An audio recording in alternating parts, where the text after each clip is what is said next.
Erin Hills is one of the most beautiful golf courses in the country. And it turns out it makes a pretty good bribe, too. Golf is the vehicle.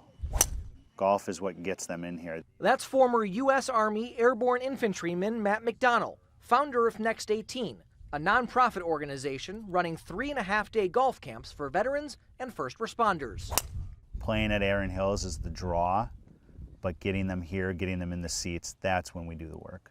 The work refers to the rest of the camps, 4 to 6 hours a day of mental health training, ranging from yoga and breath work to journaling. The golf incentive worked for Watertown Police's Jake Wrights, who heard about Next 18 from a friend. It was golf at some sort of premier destination with maybe some mental health, like that's the way I looked at it. I don't really have any PTSD, but I'll put in for it. A few days later, Jake is singing a very different tune. It's going to be something that I use for the rest of my life, and my view on mental health has changed. Jake is hardly the exception. Matt has run 9 of these camps so far, with nearly 100 campers, and says they all follow a similar path. Day 1, campers are a bit reserved, but by the end, they're brothers and sisters. Atta, baby. We're all human, and we need to talk.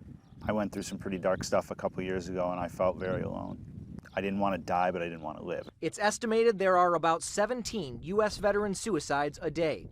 Matt thinks that number is actually much higher. And I've already had one of them call me with a gun in his mouth, and I was able to walk him out of that situation. So, if nothing else ever comes from this, I've done my job.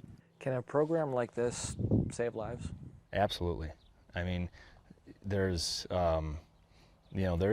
people out there who have never opened up to anybody about some of the traumas they've experienced. Logan Dietschy served in the Army from 2000 to 2004. Just finding ways to kind of deal with it, to cope with it, to kind of know that you're not alone out there, that other people experience these same feelings, these same emotions, and are just immediately there for you is amazing. Logan is leaving camp with a new group of brothers that he knows he can talk to anytime about anything.